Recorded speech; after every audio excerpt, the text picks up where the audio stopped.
Meus irmãos, muita paz. Falar sobre Jesus é sempre algo motivador para mim. Sempre a personalidade dele foi fascinante para mim, sempre foi até intrigante também, como uma pessoa consegue arrebatar tanta gente, influenciar tantas pessoas séculos e séculos. E a sabedoria dele também me chamava a atenção. O conteúdo do Evangelho, os feitos dele, tudo isso sempre foi inspirador.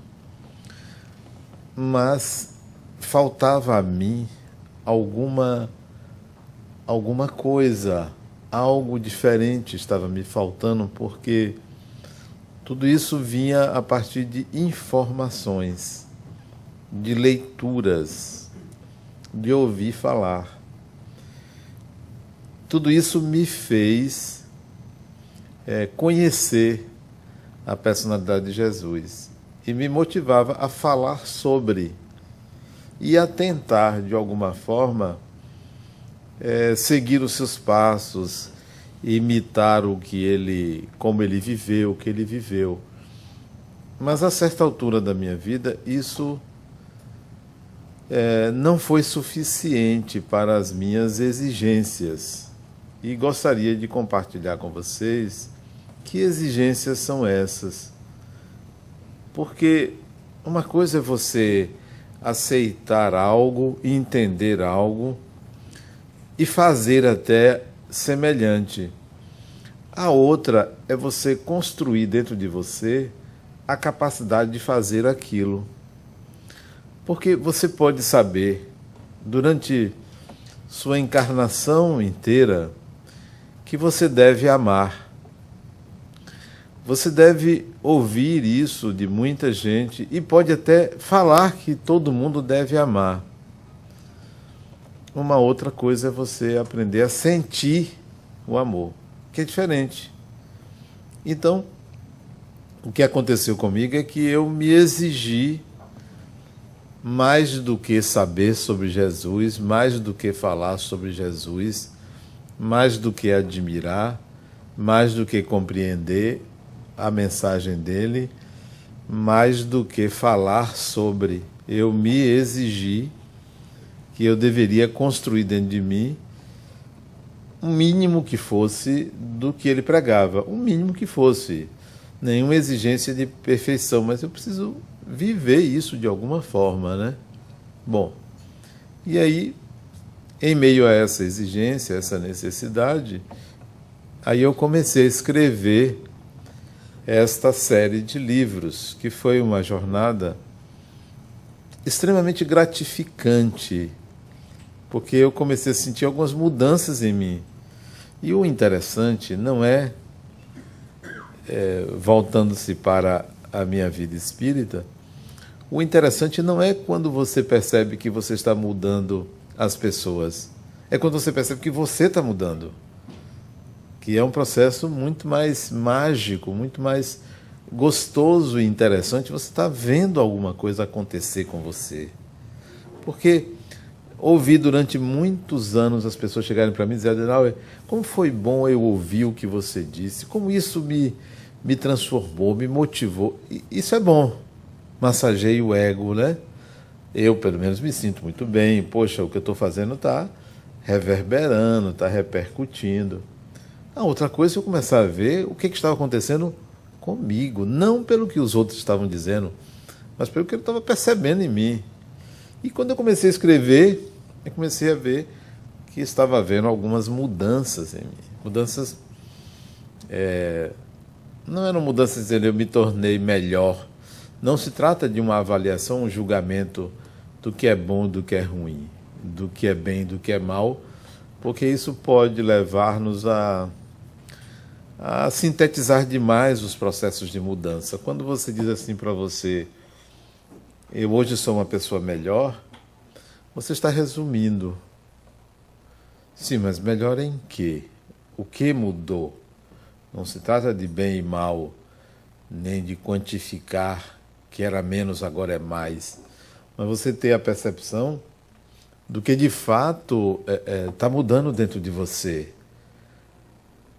E mudar é integrar habilidades. Mudar é passar a ser capaz de algo mais complexo, algo que você antes não era capaz e se tornou capaz. Não quer dizer que você era uma pessoa boa, ruim e passou a ser uma pessoa boa, não. Você se tornou uma pessoa capaz de. Então, o processo de mudança é um processo mais complexo, né? Uma avaliação em si mesmo de mudanças significativas na forma de encarar os problemas, de se relacionar com as pessoas, de entender a vida, de entender o próprio destino, de mexer no próprio destino, né? Então, eu comecei a notar isso quando eu comecei a escrever esses 7 volumes. Sabia que seriam 7 volumes. Fiz um plano de escrita, né?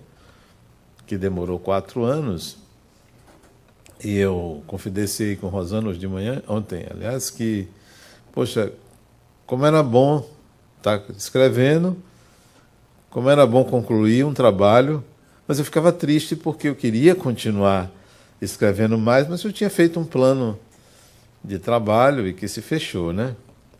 Então, fica assim um gostinho de quero, ficou um gostinho de quero mais, porque era interessante estar escrevendo sobre esse assunto. Hoje eu estou escrevendo sobre um assunto completamente diferente do que esses livros trazem. Então, eu vi as mudanças dentro de mim. Não sei se as pessoas que convivem comigo percebiam essas mudanças, mas eu percebia que era o mais importante. Minha família, não sei se Rosângela percebia, mas eu estava mudando, estava percebendo diferenças, né? E estava bom. Chegou nesse último livro, eu fiquei amarrando. Eu quis demorar mais, né? Quis demorar mais. Digo, poxa, vai acabar. Vai acabar, eu tinha que escrever 100 capítulos. Quando eu comecei, eu disse, poxa, eu vou demorar para terminar. Eu vou postergar o máximo que eu puder. Mas esse postergar, até nisso é bom você pensar sobre como Jesus pode mudar sua vida. Eu comecei a postergar, não escrevia todo dia. Nasceu um outro livro dentro desse período em que eu estava escrevendo o 7º volume, outro livro que vai ser publicado agora pela Fundação La Harmonia, que se chama O Bom da Vida. Um livro simples, de 150 páginas, que eu escrevi porque eu resolvi aumentar o prazo de escrever esse livro. Aí me vieram outras ideias que não tinham nada a ver com o livro. Como se fosse um outro livro, e eu escrevi e está sendo feita a correção do livro. Então, até querer atrasar um trabalho sobre Jesus rende algo de bom. Então, se eu não atrasasse, renderia também algo de bom, que é concluir o livro. Como eu resolvi atrasar, nasceu um outro livro que vai sair. Acho que até novembro devo lançar esse outro livro, O Bom da Vida. Bom, mas quando eu parti para escrever o 7º volume, O Arquétipo da Paz, essa palavra me fez refletir sobre, bom, e o que é a paz para mim? O que é a paz que tanto se diz que Jesus promove, provoca, proporciona? Sim, isso eu sei. Mas o que essa palavra promove em mim? E é sempre assim, você tem que trazer para você. Nós costumamos ouvir as informações, os ensinamentos, identificar quando é que isso acontece, quem não faz, quem não vive, quando não está em paz, quando eu não estou em paz.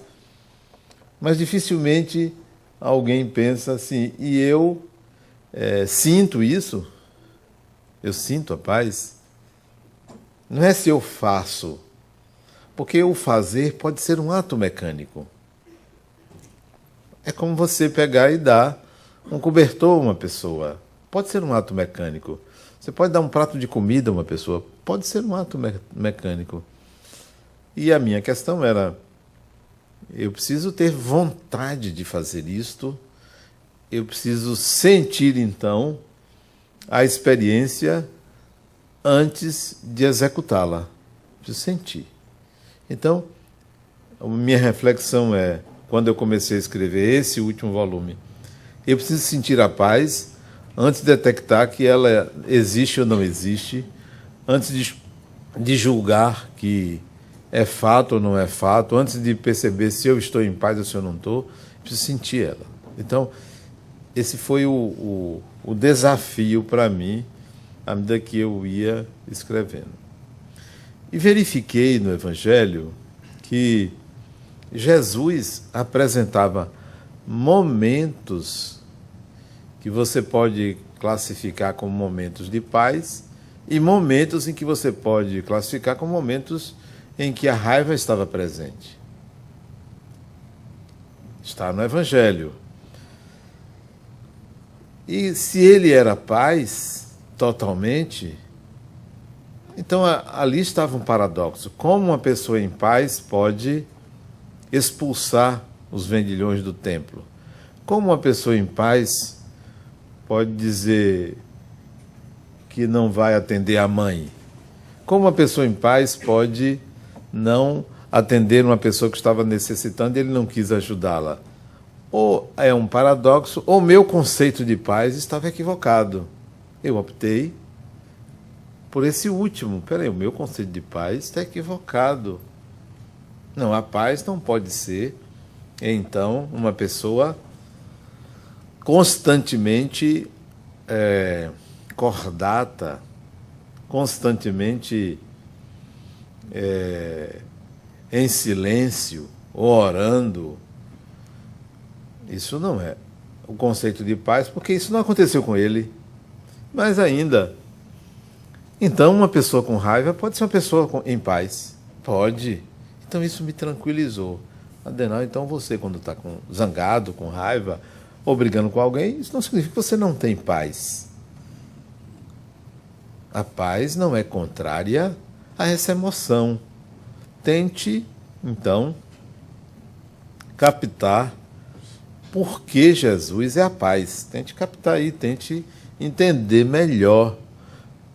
E nisso residia o trabalho interior, né? O trabalho interior é esse.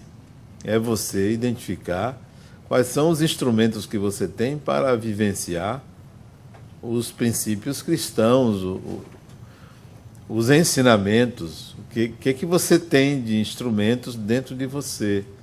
Não são os instrumentos externos. Você tem os instrumentos externos como uma espécie de auxílio. Quais são os instrumentos externos? Uma imagem, uma música, um texto que você decora, que você se lembra, né?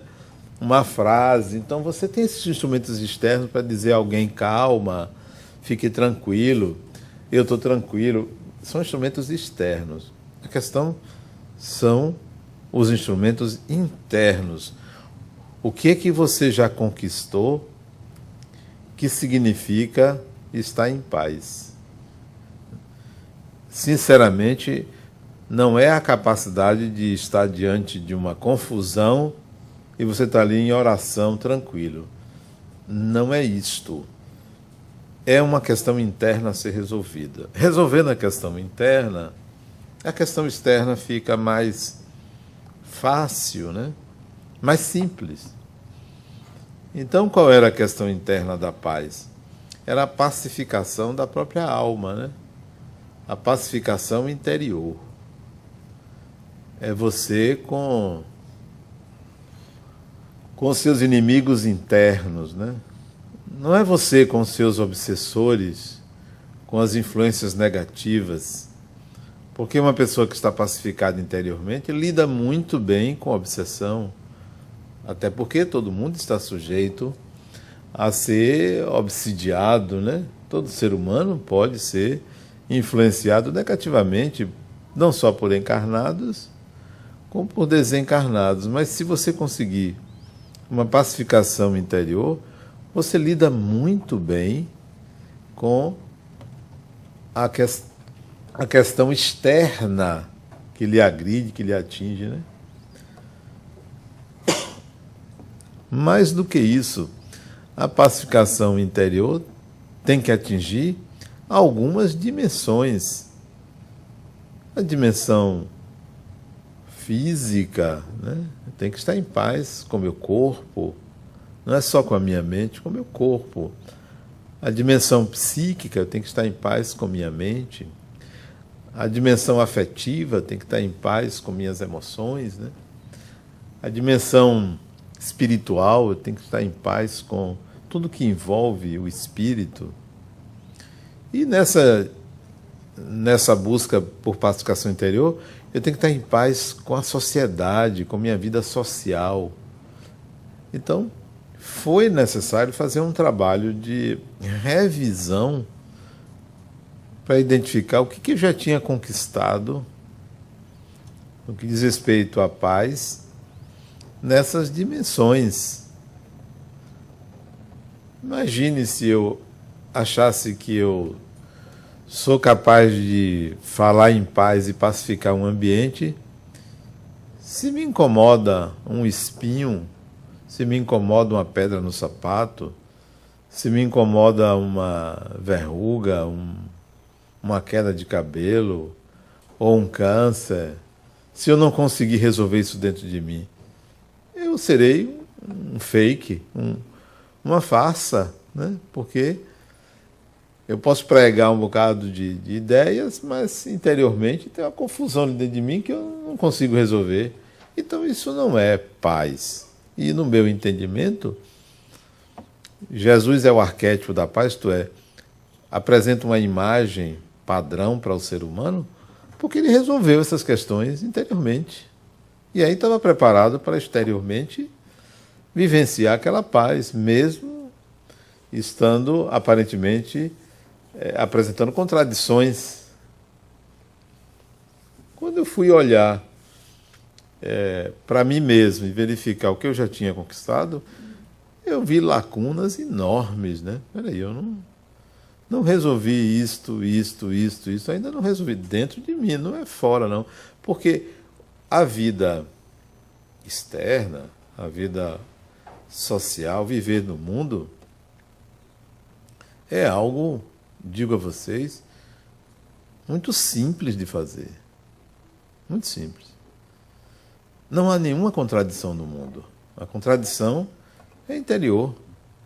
Você achar que o mundo é problemático, é complexo, você vai se achar uma unidade.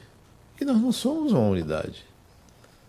Se você achar que o problema é a briga entre republicanos e democratas, se você achar que o problema é entre ateus e não ateus, se você achar que o problema é o bem e o mal do mundo, se você achar que o problema é ter ou não ter dinheiro, por aí vai, qualquer que seja a dialética maniqueísta que a gente use, você vai se achar uma unidade. Não, eu não sou o problema. Não, o problema está todo dentro de mim, eu tenho várias contradições. Tudo isso eu preciso resolver em mim. Então, você tem que se sentir uma pessoa cindida. Você tem que sentir uma pessoa dividida, contraditória, né? Confusa. Olha o que eu estou dizendo para vocês. Ao invés de dizer, não, vocês têm que se sentir em paz. Porque não é assim. Isso pode nos enganar se a gente pensar que é assim. Não, você tem que perceber suas contradições. Se você não perceber suas contradições, é a pessoa que está do seu lado que é contraditória, é o seu chefe, é o seu amigo, é todo mundo. Você tem que ver você. Não é porque eu queira transferir responsabilidade para vocês. Mas se não for assim, vamos passar dezenas de encarnações, indo e voltando, para chegar à conclusão que caminhamos 1 milímetro em 100 anos de uma vida. Então, comece a perceber essas contradições. E chegar um momento, você diz assim, poxa, eu não sabia que eu era uma pessoa tão ruim, tão confusa. Parabéns se você chegar a esse ponto. Parabéns. Você não está perdido ou perdida.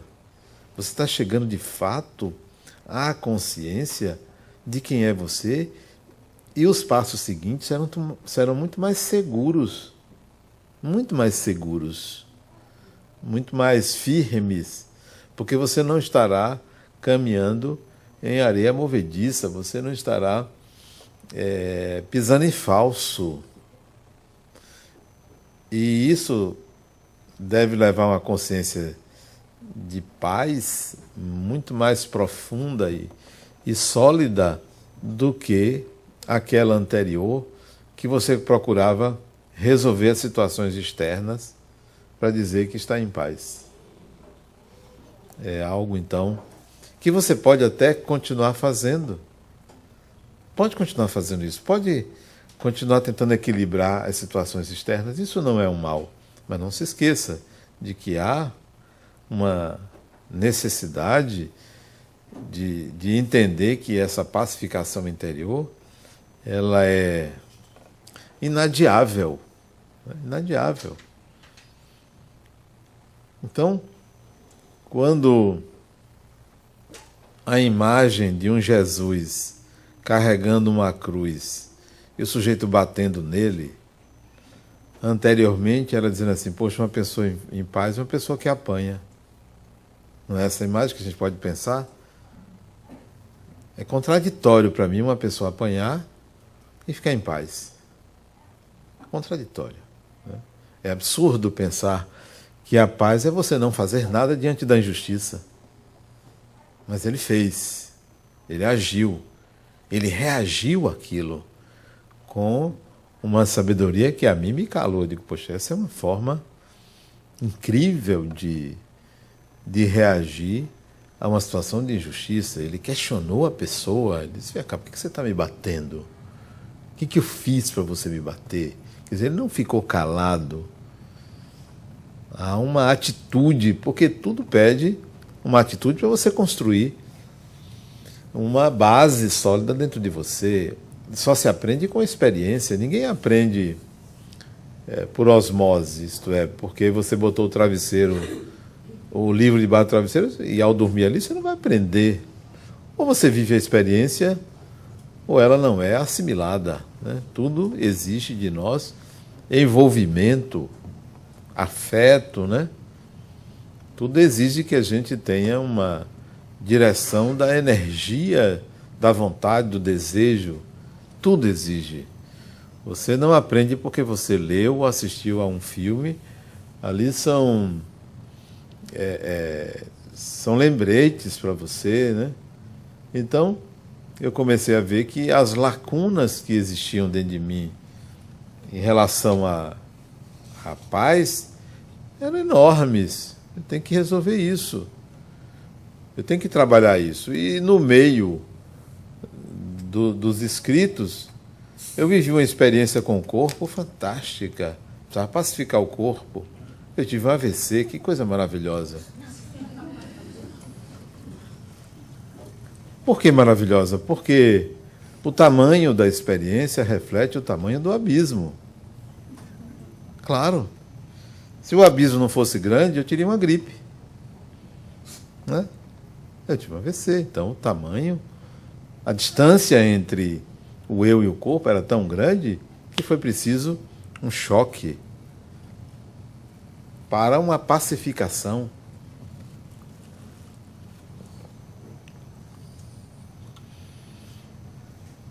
Para que eu enxergasse a lacuna, então, hoje, sei, é uma coisa que está resolvida dentro de mim, eu e meu corpo. Né? Não que o corpo tenha essa relevância muito grande, mas era preciso estabelecer os limites do corpo, respeitar, né? Pacificar o desejo, pacificar as questões ligadas à nutrição do corpo como instrumento de evolução. Então isso foi resolvido. Está em paz. Então o AVC foi o tamanho da lacuna e em seguida a vivência de uma experiência de cuidado e ser cuidado, que é muito bom ser cuidado, né? Gostei. Queria até que aumentasse o tempo, né? Para continuar sendo cuidado, né? É muito bom se permitir ser cuidado. E eu nunca precisei ser cuidado, sempre muitos anos cuidando das pessoas, né? Então aquele período foi uma entrega para me permitir ser cuidado por alguém, pelas pessoas, pelos meus familiares, né? Até para você ser cuidado ou cuidada pelo outro, é preciso que você aprenda a fazer isto, porque isso não pode ser uma experiência de dependência, nem uma experiência de vitimização. Tem que ser uma experiência de crescimento, né?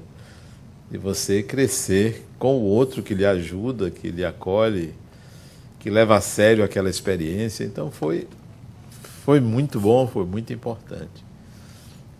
Então eu entendia que a paz externa poderia ser alcançada por uma pacificação interior não global, não plena, mas sim particionada, né? Você não alcança a paz interior como se fosse uma iluminação. É um processo que envolve etapas. Não é instantâneo assim, eu agora sou uma pessoa em paz. Não. Eu conquistei este aspecto, agora tem outro, tem uma dezena aí de experiências a serem vividas para eu um dia, não sei quando, nem tenho pressa, nem imagino quando isso se dá, dizer, eu sou uma pessoa totalmente, interiormente em paz. Não, eu posso dizer, eu sou uma pessoa que já comecei esse processo de pacificação interior, já comecei. E eu não sei quando é que isso termina, se nessa encarnação, creio que não. Uma coisa importante que eu entendi é que a idade, eu tenho 61 anos, que à medida que eu vou envelhecendo, eu vou conseguindo muitas conquistas, mas é só por causa da idade. É enganoso você pensar que você, por ser uma pessoa que tem cabelos brancos, já chegou a uma certa idade, já tem mais paciência, que você conquistou isso. Porque se você não tivesse essa idade, tivesse um corpo mais jovem, será que você teria essa sabedoria? Então, não se enganem com as conquistas da idade, por causa da idade.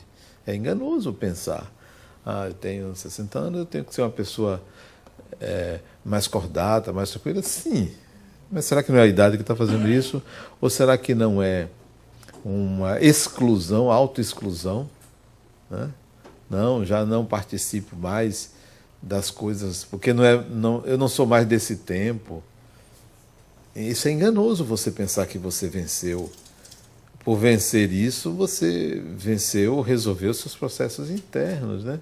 Então, essa consciência de que a idade não representa a integração de habilidades ao espírito, eu já tenho. Já tenho, porque como é que eu funcionaria se eu tivesse 30 anos de idade? Vivendo o que se vive hoje com quem tem 30 anos de idade. Será que eu teria essa capacidade de vencer? Então, não esperem a velhice, não esperem a maturidade do corpo para acreditar que vocês já cresceram e já aprenderam. Né? É um constante aprendizado que o espírito deve realizar no tempo. O corpo tem seus ciclos, são ciclos do corpo.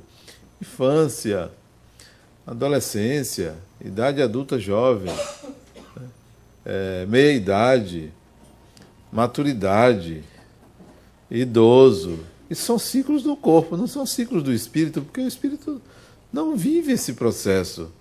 em si.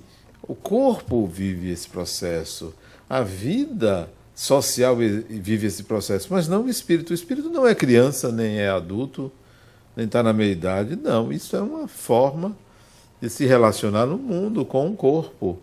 Então, esses ciclos não respondem pelo que o espírito precisa. É circunstancial isso. Então, a paz que Jesus trouxe em mim me levou a essa reflexão. Eu preciso integrar, eu preciso fazer isso comigo, porque se eu não fizer comigo, eu repito, será uma farsa, né? Porque o prejudicado serei eu. Eu estou ensinando um bocado de coisa para todo mundo dizendo que foi bom, mas eu vou viver disso? De aplausos? Não tem sentido, né? Que vida é essa que você vive de aplausos? Uma vida é verdadeira dentro de você e acontece dentro de você, ela não acontece. E a vida acontece dentro de você, ela não acontece fora de você. Estar aqui nos Estados Unidos, que eu considero uma coisa maravilhosa, não porque não vivo aqui, mas porque realmente me identifico bastante com o Way of Life americano, por mais que seja criticado, estar aqui é uma experiência maravilhosa, mas isso é externo. É preciso que você veja como é que você vive onde quer que você esteja, seja aqui, seja no Brasil, seja na Alemanha, seja na África, é você e você. Né? É você e você, sempre será assim. A experiência de compartilhar a vida com outra pessoa, de viver em paz com alguém, é fundamental, é importante. Mas como é que você vive em paz com você, com seus processos, com suas dúvidas, com seus questionamentos, com as suas derrapagens, com as suas dificuldades? Não é com o outro apenas sinaliza. O outro apenas serve de alerta. O outro apenas faz você lembrar que você internamente não se pacificou. Então, a paz que o Cristo prega e que é alardeada, ela entrou em mim como um punhal, como uma lança. Epa, saia desse comodismo de achar que você vai ficar orando aí e tratando as pessoas, meu irmãozinho aqui, meu irmãozinho ali, que isso é a paz. A paz é você resolver o que você passa dentro de você, vá. Então isso foi um punhal assim, ó, acorde, saia dessa letargia, né? Desse engano. É muito bom coletivamente, mas não funciona individualmente. Individualmente isso é um tsunami, um furacão. Isso é um furacão, isso você vai ter que mexer com a poeira aí dentro de você. Aí eu vi que, de fato, a personalidade ela é um conjunto de elementos contraditórios, difíceis, complexos. Eu imaginava que eu fosse uma coisa assim, ó, uma unidade Adenauer. Que nada, isso é um resumo, uma síntese de algo que tem uma série de elementos que precisam ser trabalhados, conhecidos por mim mesmo, vividos, né? À medida que eu fui terminando o livro, eu fui vendo que o resultado tinha sido extremamente proveitoso. Depois, que coisa boa escrever sobre a paz e, ao mesmo tempo, me exigir sentir a experiência da paz. Eu acredito isso, a personalidade de Jesus, não é nem a mensagem. Porque a mensagem do Cristo é um mantra, é uma proposta arquetípica. A personalidade dele é que é fascinante. Um ser humano conseguir viver de uma forma, numa época escura, obscura, sem grandes atrativos. Né? O povo judeu daquela época não era nada excepcional. Né? Hoje é. Hoje você pode exaltar o judeu porque eles são ilustres representantes do que melhor existe na nossa civilização, pelos feitos, pelas descobertas, pela contribuição à humanidade. Mas naquela época não era nada, era um povozinho nômade, não tinha muita coisa não. O povo foi se desenvolvendo à medida que a evolução veio. Era muito mais interessante o egípcio do que o judeu, né? O Egito tinha uma sabedoria que o povo judeu não tinha, né? Provavelmente a China também, naquela época, era muito melhor. Mas aquela personalidade, Jesus, era singular, era um judeu diferente, né? Extremamente oposto àquela cultura, àquela civilização, né? Até os judeus hoje são muito gratos a Jesus, porque Jesus projetou o povo judeu de uma forma excepcional, até por não ter sido aceito pelos judeus, né? Foram os judeus que sacrificaram Jesus, não foram os romanos, né? Não foram os romanos que perseguiram Jesus, foram os próprios judeus, porque eles não aceitavam aquela personalidade que ameaçava o status quo, ameaçava as crenças, as tradições judaicas, né? Quando Jesus diz, eu não vim destruir a lei, mas sim dar-lhe cumprimento, foi dizer, olha, tudo que vocês estão fazendo aí não vale nada. Eu vou mostrar como é que se faz, como é que se vive isso, como é que se realiza. Então ele veio como um tsunami, ele veio como um furacão, uma tempestade, um terremoto para aquela época. E, por ser uma personalidade muito assertiva, a paz que ele propunha era uma paz que era uma espada, ou você se inquietava ou você não crescia. Tanto é que, podem reparar, depois que Jesus voltou, a humanidade entrou num mar de sangue muito grande, né?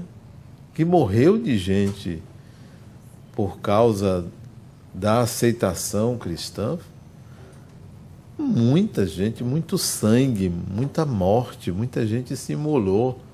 Então, o sacrifício que ele impôs com a sua doutrina foi muito grande. Quando vocês veem hoje o muçulmano criar o Estado Islâmico e decapitar pessoas numa atitude absurda, é porque vocês não estão olhando lá para o século I, século II. O que se fez em nome de Jesus foi muito pior.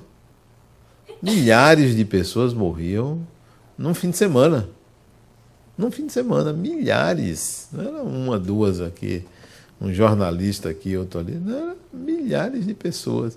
Então, a força da mensagem, a paz que ele propunha, exigia muita reflexão e muita luta interior.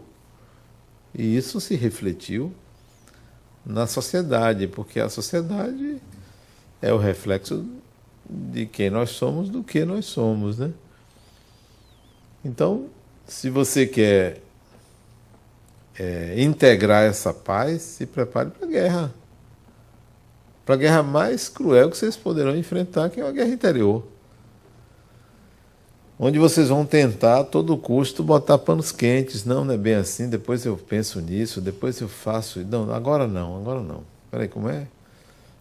Ir lá falar com fulano, ir lá perdoar, fulano, não, isso, agora não tem condições. Aí você cria os seus mecanismos de escape, né? Não, mas também... E vem o cão atenta, né? Aí vem... Mas ele já vem e aí você aceita. Fulano diz que ele massageia seu ego. Não, eu tenho razão. Essa aí você adiou, na verdade, para outra época, né? Você colocou ali um pano quente. Você não quis mexer naquela sua lacuna. Porque você resolveu atribuir ao outro, que de fato não tem razão o outro. Quando duas pessoas brigam, ninguém tem razão. Ninguém tem razão. A razão saiu, porque entrou a emoção. A razão não é quem está certo ou quem está errado. Saiu o racional, entrou o emocional. Quando duas pessoas brigam, entrou o emocional, né? Há um ditado que diz que quando um não quer, dois não brigam. Por quê? É só você sair do emocional, você não briga. Então, a paz é um processo que leva você a entrar numa guerra interior. E se você não entrar nessa guerra, não vai nascer a paz. Porque é preciso que você concilie essas contradições internas, né? O mundo não é contraditório. Não existe. O mundo é uma unidade. O mundo é uma unidade. O mundo é uma coisa só. É porque é. Qualquer julgamento que nós fazemos pertence às considerações que nós ainda não resolvemos dentro de nós, aquilo que não foi possível ser conciliado. Bom, à medida então que o livro acabou, eu digo, olha, eu agora já entendo o que é essa paz. A proposta de se chamar o Arquétipo da Paz foi antes de escrever, foi antes de escrever o primeiro.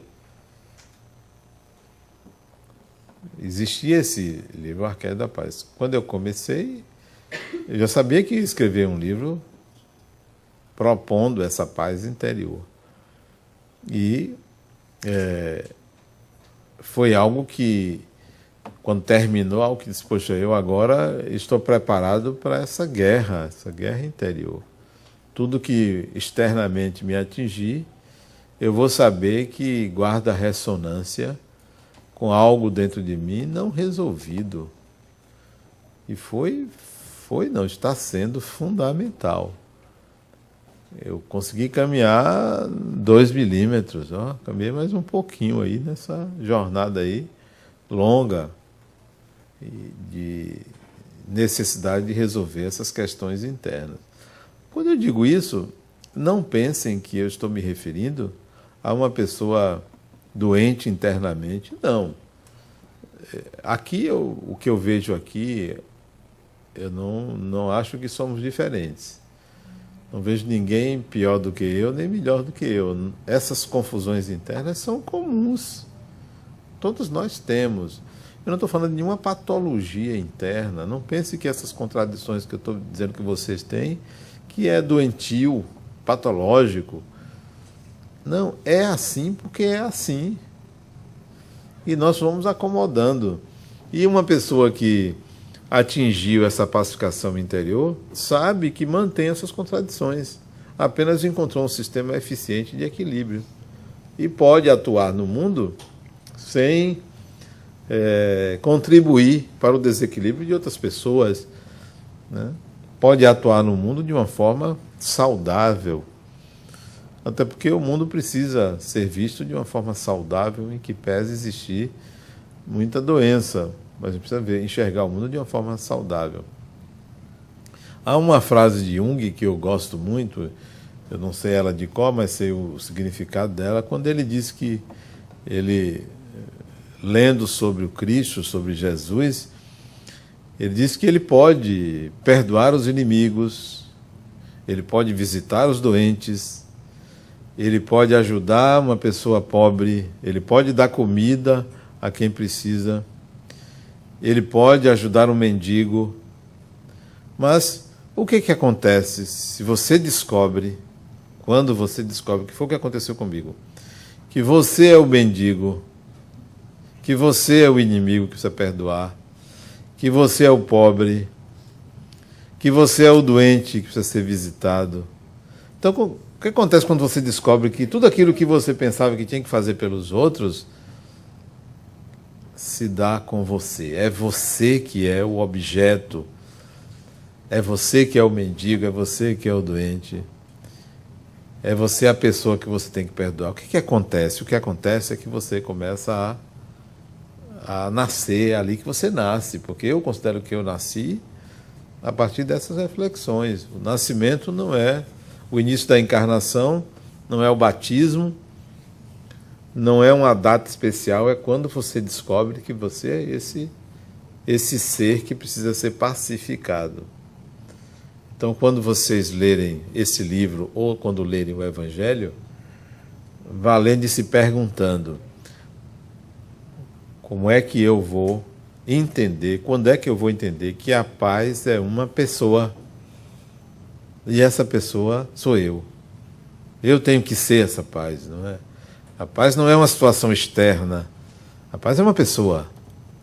O conceito de paz não é um conceito de sistema, em equilíbrio, sistema e harmonia. A paz é uma pessoa, é um ser humano. Quem é esse ser humano? Você. Você é a paz e você deve começar a materializar isso. Internamente, sempre internamente, nunca externamente. Então, quando vocês lerem, vão se perguntando, quando é que eu vou alcançar isto? Não se julguem. Eu sou uma pessoa boa, eu sou uma pessoa amada. Não partam por aí, porque isso é enganoso. Não equilibrem assim. Feitos positivos, feitos negativos. Ah, uma coisa compensa a outra. Isso só serve para nos manter num sistema de fuga da necessidade de integrar habilidades. Eu vou fugir, porque eu vou estar compensando. E como nós temos uma tendência de autocompaixão, então está resolvido. Faça uma caridade que você anula um bocado de coisa errada que você fez. Isso não resolve. Então não se julguem. Você não é uma pessoa boa nem uma pessoa ruim. Você é um ser humano em processo de evolução. E todo julgamento para estabelecer quem está ganhando vai levar a que o outro lado vai ser esquecido. Se você esquecer, você vai esquecer de você mesmo.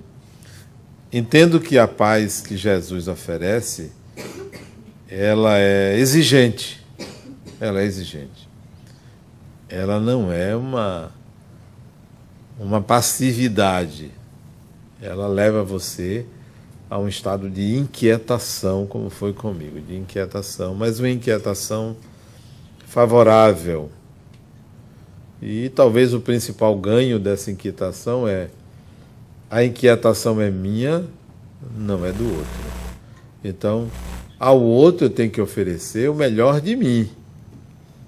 Porque em mim existe algo que precisa ser resolvido e que eu não posso ficar olhando para o mal do outro. Quem fica olhando para o mal do outro, esquece o próprio e aí não aprende. Então, o arquétipo da paz que Jesus a mim me fez sentir foi dizer, Adenauer, se conheça, se trabalhe, resolva o seu problema. Resolvendo o seu problema é um a menos. Né? É um a menos. Né? Resolva o seu problema.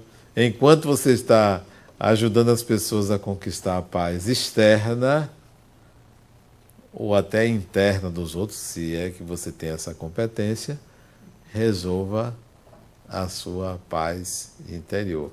Então, essas foram as minhas reflexões. Muita paz.